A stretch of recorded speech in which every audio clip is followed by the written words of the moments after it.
So you're in a room and someone brings up the subject of God, and maybe the thought rolls through your mind, why do we even bother talking about God? I mean, does it really matter? Does it make any difference whatsoever in our real lives? And maybe there's another thought behind that thought that's perhaps thinking, I wonder if the truth is not so much that there was a creator that made us in their image or his image, as it is that we created God in our image because we were afraid of life, because life is a tough place, and the thought of being alone, all on our own with no one ever to rescue us, was too much to deal with. So we create all kinds of tame, comfortable gods. And the opinion seems to be today that if you're going to have God at all in your life, it really doesn't matter what version you pick. It's just something to comfort you, because the thought behind it seems to be there is no one true, personal, eternal creator, first cause of all things. And if he's there, what does it matter? But what if nothing could be further from the truth?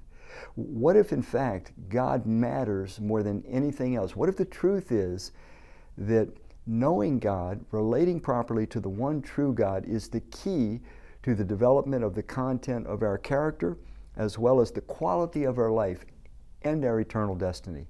I mean, what if not to know this God, not to take this God seriously, is to guarantee you're going to bring a lot of dissatisfaction and hardships onto our life? Well, what if it's a sure way to deteriorate the quality of our life? Not to mention, never to develop into the best version of ourselves.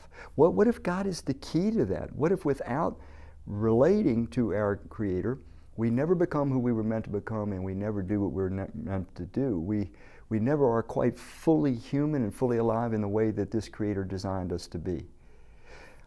I want to share a few verses from the Bible, a book that makes the claim that it's the one singular revelation in all the earth of this one true eternal first cause that created all things. And I'm going to read from a book in the New Testament called the book of Colossians. It was just a city in Greece where the Apostle Paul, a man that went into the world telling people about this one true God, he went there, established a church, and then wrote them letters. Anyway, it says in Colossians 1:16, it says, Christ, the one we set our calendar dates by his coming, Christ made everything in the heavens and on earth. He made everything that is seen and things that are not seen. He made all the powers of heaven. And then this last sentence is particularly important. Everything was made by him and for him, which means that every human being was made by Christ and made for Christ. That I am a particularly unique creation made by my Creator for himself. Just like a fish is made for water, I was made for Christ, made for a union with him, made for a relationship with him. Let me read you one more from Christ. In the Gospel of John, chapter 10, verse 10, speaking, Jesus says, I have come so that they may have life. I want them to have it in all the fullest possible way. Here we have it. Jesus says he came so that we could have the highest possible quality life available. So to look at the opposite of that, it's saying that we can't have the best quality of life possible apart from him. One more from Jesus, John 15:5. He says, I'm the sprouting vine and you're my branches. As you live in union with me as your source, fruitfulness will stream from within you.